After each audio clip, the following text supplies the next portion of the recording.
Welcome to Brain Fitness in the Aluminum Age. Hello, I'm Dennis Crouse. And hello, I'm Laurie Adamson, Dennis's wife. Today we're talking about some good news. Finally, a breakthrough in preventing and reversing the course of Alzheimer's disease. We're going to talk about this breakthrough and give you a new perspective on preventing memory loss and Alzheimer's with brain fitness. I became interested in researching memory loss and Alzheimer's because my mother, at age 86, began having panic attacks due to her failing memory. My research led to helping my mother reverse her declining memory. I also wrote a book on how to prevent Alzheimer's that is now available on Amazon. My in-laws live in Iowa. We just had a party celebrating my mother-in-law's 90th birthday. My father-in-law is 93. Although we talked to them on a daily basis, it took a while before Dennis and I realized my mother-in-law had Alzheimer's. This is typical, as in general, we all believe memory loss is a normal part of aging. We often dismiss memory difficulties, saying it is just part of getting old.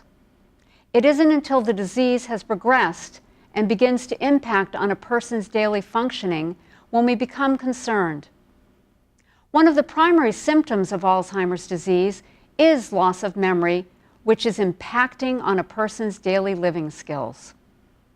My father-in-law became concerned when my mother-in-law, who worked as an accountant, was getting very frustrated when balancing the checkbook.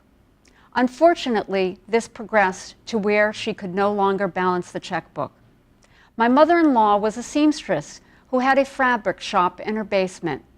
She no longer sews, as she can't remember how to thread a sewing machine. More recently, she has had difficulty preparing the evening meal. My father-in-law has been learning how to cook. Before talking about the good news, we need to add some perspective and talk about bad news. Alzheimer's disease is a terrible disease that slowly erases one's memory and identity. It's also a terminal disease that ends one's life. We are witnessing an exponentially growing Alzheimer's epidemic. Currently, 700,000 people die every year of Alzheimer's in the U.S., making it the 6th leading cause of death. Among these top 6 diseases, Alzheimer's is the only disease for which there has been no prevention or cure. Without prevention or cure, I could not stand by and do nothing to prevent this disease from taking my mother's life. My goal became finding a way to help my mother prevent her Alzheimer's disease. In order to prevent a disease, it's necessary to know the cause of the disease. Having just retired, I had time to conduct the search for the cause of Alzheimer's. I also had the necessary credentials to search for the cause, as I majored in biochemistry at Harvard College and graduated from Harvard University with a PhD in chemistry. I did go back to Harvard recently and studied neurochemistry to bring myself up to date. During his research, Dennis would share with me the information he was learning. My husband is skeptical, so when he told me he was certain he had found the cause of Alzheimer's, I told him the information he had learned was so important and could help so many people he had to write a book. And amazingly so, he did. The most important part of this journey was he has found ways to help his mother improve her declining memory. I learned that memories are stored in the brain as a network of neurons. The brain's hippocampus gives birth to 1,400 new neurons each day in a healthy brain throughout one's life. But in spite of these new neurons, memory on average declines after age 60, as shown in the plot on the left. After 60, we're on average losing more neurons than our brain is creating. Because of this loss of neurons, our brains shrink or atrophy. I learned there's a chemical in our environment that is destroying neurons faster than the hippocampus can create new ones. By keeping our brains fit and free of this environmental chemical, we can maintain our memories until death, as shown on the plot on the right. This means that brain fitness can make memory loss not an inevitable part of aging. Currently in the United States, 1 out of 3 people over 80 have Alzheimer's.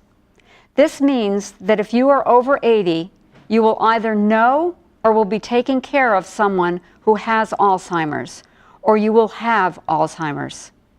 Because Alzheimer's has such a high prevalence in the United States among the elderly, many of us believe Alzheimer's is an inevitable part of aging. This is not the case.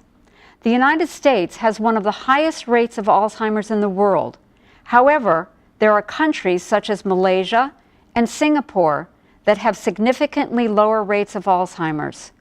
Friends who heard these statistics wondered if the lower rates might be because people in Malaysia and Singapore don't live as long as people in the United States.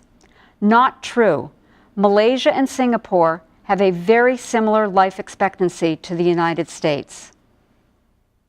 In the U.S., there's been a steady increase in the number of people over 65, and it is in this older population where we see 96% of the cases of AD. As you can see, a plot of the linear growth of this older population with the exponential growth of AD cases is not strongly correlated between 1940 and now. Because this data is not strongly correlated, we can say that age is a risk factor for AD, but not a cause of AD. This gives us hope that Alzheimer's can be prevented. But we have friends who firmly believe that you only get Alzheimer's because of genetics. On the contrary, this bar graph shows that less than 1% of Alzheimer's cases are due to genetics.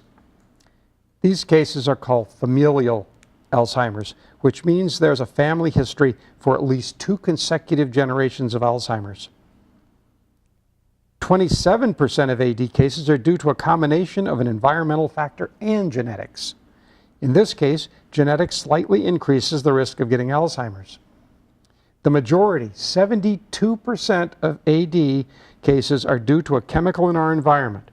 Aluminum is the only environmental chemical found thus far to cause all the hallmarks and symptoms of AD. Before 1888, a study of the elderly was performed in England that showed just a 3% rate of dementia in those living over 100 years of age. A similar study done in 2000 showed an amazing 88% rate of dementia in this same group. The most common type of dementia currently is Alzheimer's disease. Dennis, so what happened in the 110-year period between these two studies to cause this dramatic 3% to 88% increase in Alzheimer's disease among those over 100? Well, Lori, in 1888, we entered the aluminum age, when 2 processes were discovered to make aluminum from bauxite. 13 years later, in 1901, Dr. Alois Alzheimer's, a practicing psychiatrist and pathologist, met a patient by the name of Auguste Dieter in an asylum in Frankfurt, Germany. He studied her clinically for 5 years and autopsied her brain after she died at the age of 55. He was 35 and the first to identify the disease, which has been named for him. Let me share with you Dr. Alzheimer's perspective on why he found this to be a new disease. The case presented even the clinic such a different picture that it could not be categorized under known disease headings, and also anatomically it provided a result which departed from all previously known disease pathology. His description shows that the disease was rare in 1906. Unfortunately, in 2017, Alzheimer's disease is no longer rare. There is a strong correlation between the rise in prevalence of Alzheimer's disease and worldwide primary aluminum production. A plot of both Alzheimer's disease in the U.S. and primary aluminum production worldwide shows that the rising rate of AD in the U.S. closely correlates with a rising production of aluminum over the last 100 years. Dennis, I remember when you plotted this data. We expected a correlation between aluminum and Alzheimer's, but this is an incredibly strong correlation. But I need to apply my background as a doctor of psychology. Correlation shows a relationship between two things, but it doesn't prove that one thing is causing the other. So please tell us about the more direct evidence you have found of aluminum causing Alzheimer's. Yes, Lori, correlation does not prove causation, but it provides an important clue to the cause of Alzheimer's. Being a scientist and a skeptic, in order to show that aluminum causes Alzheimer's, I had to apply Sir Austin Bradford Hill's 9 criteria of causality. In my book, I describe the 9 criteria and show, using just human data, that aluminum is a cause of AD. One of the 9 criteria is strength of association. This criterion requires that higher than normal levels of aluminum are in regions of the brain responsible for memory, such as the hippocampus, entorhinal cortex, and frontal cortex. These regions are indeed hotspots for aluminum accumulation. But note that even in normal brains, there are low levels of aluminum in these hotspots. This accumulation of aluminum is killing neurons and is one of the main reasons why, on average, memory declines after age 60 in the US. One of the hallmarks of AD is shrinking or atrophy of the brain. In an average brain, there is less than 1% atrophy every year after age 60. This atrophy occurs in spite of our hippocampus continuing to create new neurons throughout our lifetime. But in an AD brain, this atrophy is faster at 1 to 4% per year in areas of the brain that are hot spots for aluminum accumulation. The diagram on the left is a vertical cross-section through the middle of a healthy brain, and the diagram on the right is the same cross-section of the brain with severe AD. Note that there is extreme shrinkage in both the hippocampus and entorhinal cortex of the brain with AD on the right. These are regions of the brain responsible for memory and the consolidation of memory during sleep. These regions of the brain with AD have both higher levels of aluminum and more brain atrophy. Aluminum accumulates in these areas of the brain responsible for memory, and its neurotoxicity causes brain atrophy, AD, and ultimately death. This demonstrated strength of association between aluminum and AD. In addition, aluminum has also been shown to cause 2 hallmarks of AD, beta amyloid plaque and neurofibril tangles of tau protein. More aluminum enters the brain than leaves the brain, resulting in a net accumulation of aluminum in the brain. And aluminum is the only common neurotoxin that accumulates in the brain with age, even in non-demented humans, but at a slower rate. Clearly, aluminum is an unwanted intruder that must be eliminated from the brain as soon as possible. So now for the good news.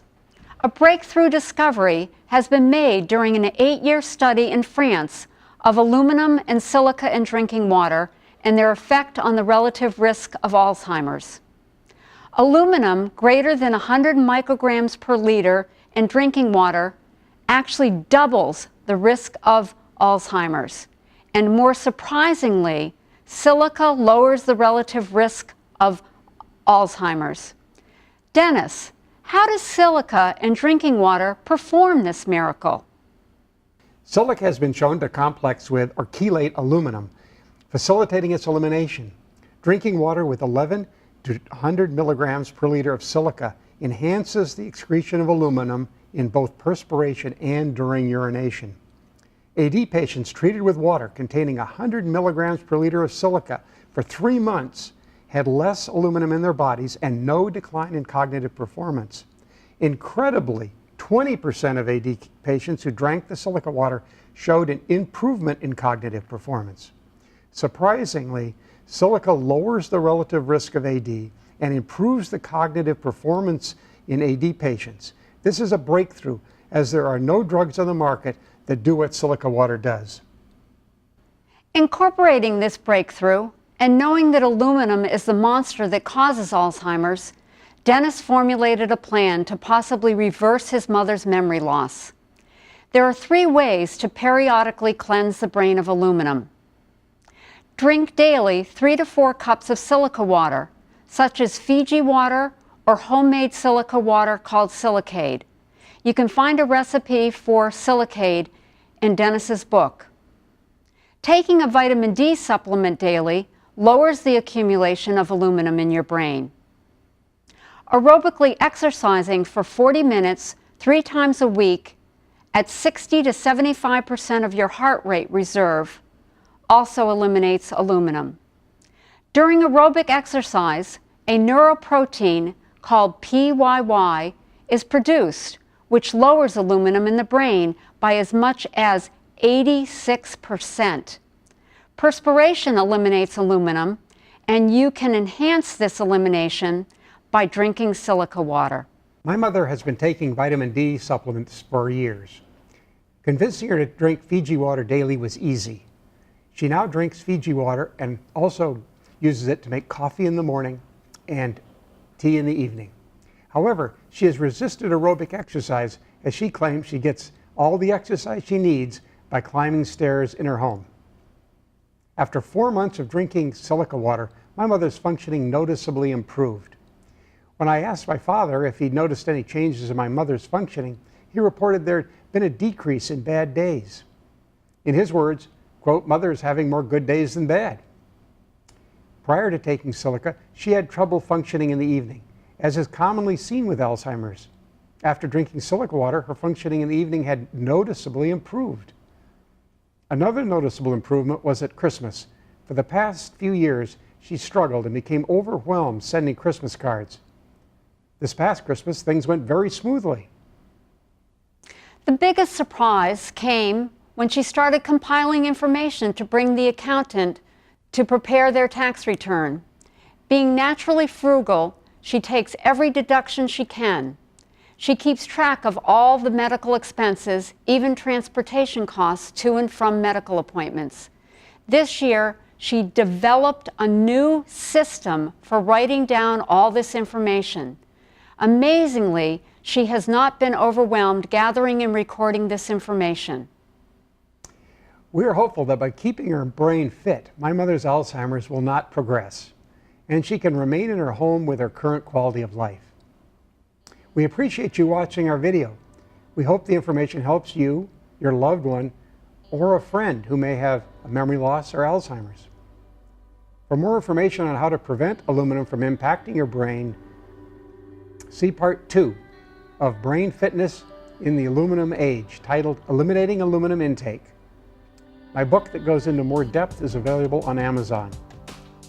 Lori and I would like to thank you for watching.